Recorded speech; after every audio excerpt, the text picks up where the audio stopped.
With the 2020s going down the history as the roaring what the fucks, what event wouldn't surprise you if it were to happen now? Contact with aliens, except it's not from above but from the oceans like a B-movie. That we are currently in the bad place. Influencers going in Ukraine to film themselves on the battlefield. I don't know why but I see it coming. Aliens apologizing for throwing rocks at Earth. If we the world ran out of a very specific food like apples, peanuts, etc. Land sharks. Though it was never revealed, what do you like to imagine was in the briefcase from Pulp Fiction? The first time I watched the movie I assumed it was gold or other bright pricey mineral. The co-writer Roger Avary said once that he and Tarantino thought of the inside as diamonds while writing the characters' reactions, though they never revealed it on screen. More heroin. A smaller, nicer briefcase. I have no idea why but when I first saw it my friend matter-of-factly told me it was comic books. I went years believing that to be fact until I realized one day that it made no sense at all. The diamonds stolen in Reservoir Dogs. A light bulb. What's a ridiculously fun word to say? Haberdashery. Chicanery.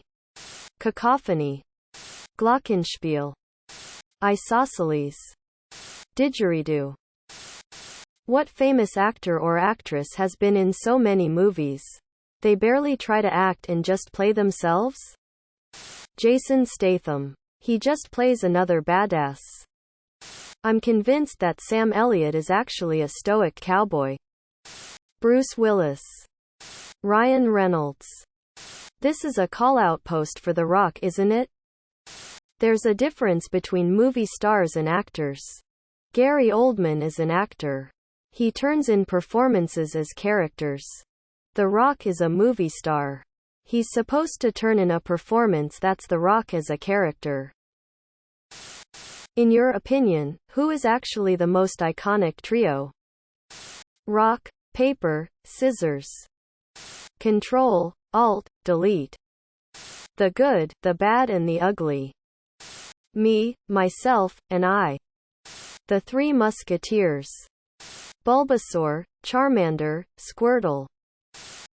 What's something ancient that only an internet veteran would remember? Shit, nobody has said hit counters yet. Hit counters.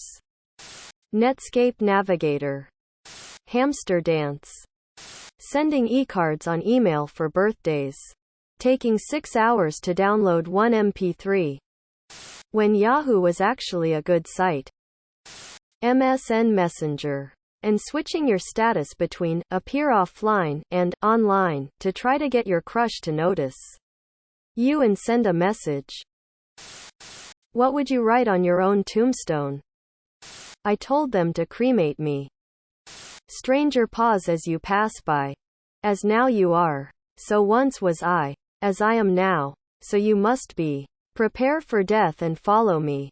Saw this on a tombstone from the 1800s 30 years ago and never forgot the poem. All dressed up and nowhere to go. I was here. I am thinking about putting my taco recipe from my aunt on mine. Don't make me come up there. Edit. Thanks for the awards, everyone. Dads who have daughters, which was your favorite boyfriend and what made him stand out? The one she married. He was good to her. Respectful and considerate of her. Which we first noticed. And it was mutual. In the past few years they've been absolutely terrific parents. 2. Not a dad. I'm the daughter. My dad had this conversation with me the other day. We were having wine and cheese before Christmas and he was getting a little sappy, haha. We don't often talk about serious things so it meant a ton. My dad said, you know, your mom and I are always watching. We're watching how he helps you out of the car. How when you're struggling with your bag he lends a hand. We see when you fall asleep on the couch how he scratches your head. We see him taking care of you and you taking care of him. My daughter, you are a helper and a caretaker. It is so wonderful to see that the person you chose does that too. You've dated some selfish guys in the past, and your mom and I saw those guys let you struggle and not lend a hand. We are so happy to see that you've found a partner. It was the one who asked for help. His parents are shitty people. Mom smokes a lot of dope and I never seen her sober. I kicked the boy out my house for his issues and told him to never come back. Several months later, in the early morning hours in a cold freezing day, he knocked on my door.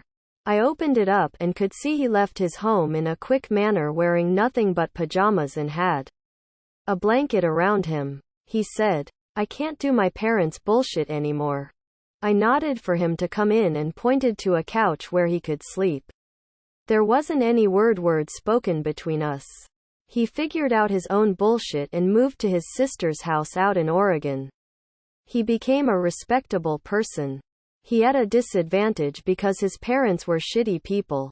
But he has earned enough redemption to borrow my tools, my truck, and my respect. My daughter decided he wasn't the right one for her and moved on.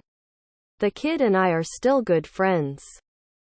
My dad had 4 daughters and no sons, so he was very much a sit and polish his shotgun while talking to new boyfriends type of guy. I, the youngest, had one casual date with a guy the first knew from high school, but he was a year ahead, so he left the state to go to college. After a few calls and letters, we decided to try dating long distance. Fast forward to Christmas break. Boyfriend Kamea home to visit family. We go out on a real date or two. Dad was away on a business trip. He came home and said he needed to meet this guy before I could go out on any more dates. Night of the meeting came and I was late coming home from work, so I ran upstairs to get ready. I came down to find the two of them sitting there watching some horrible B-rated movie and picking out all the mistakes. I asked if they even met yet. They hadn't. Apparently boyfriend walked it, greeted my dad, sat down and started asking about the movie, but did in a friendly way rather than an egotistical way. They hit it off immediately. My dad didn't even know at the time he was studying engineering. My dad was an engineer. Both parents ended up liking him so much they told me if we ever got divorced, they would disown me and adopt him lol. Actually, not sure that was a joke. Anyway, we are still married 28 years later. The one she married, he has a job. I remember my daughters would bring some guy over for shock value. Ear gauges, tats and the such. I would always be sure to call the young man by his first name, involve him in all conversations. I could see my daughters realize they wouldn't get the reaction they wanted. Couple days later I would ask when so-and-so is coming over again. They would shake their head and laugh. Both wound up with excellent partners that treat them great. One of them had ear gauges and tats, so I guess the joke's on me. Lol. What is a medical condition that is a lot more serious than it sounds? Looks. Eczema. People think it's just itchy skin, but it can be horrendously damaging. The joke's about it never being lupus. It's surprisingly common and can be incredibly disabling. Type 1 diabetes. I generally downplay it to, I can just take insulin and can eat whatever I want, because it's easier than explaining I'll be playing a game of Flappy Bird the rest of my life where if I get the dosage wrong I can die immediately and without warning. Where if I don't have insulin for 3 days I die a horrible painful death. And if I ignore it I can go blind and lose the ability to digest food. And all the fucking beeping devices. All day every day. It's beeping at me right now. Oh. And insulin costs $600 a month. So that's cool. Inflammatory bowel disease, Crohn's, colitis, etc. People hear bowel and think, oh, that's just that pooping illness, but internal bleeding, intestinal obstructions, massive amounts of pain, ulcers. It's not an easy ride even for mild cases. Anorexia nervosa gets joked about a lot, but the survival rate is actually quite poor. Parkinson's. It is a whole lot more than just shaky hands. Subscribe, my brothers.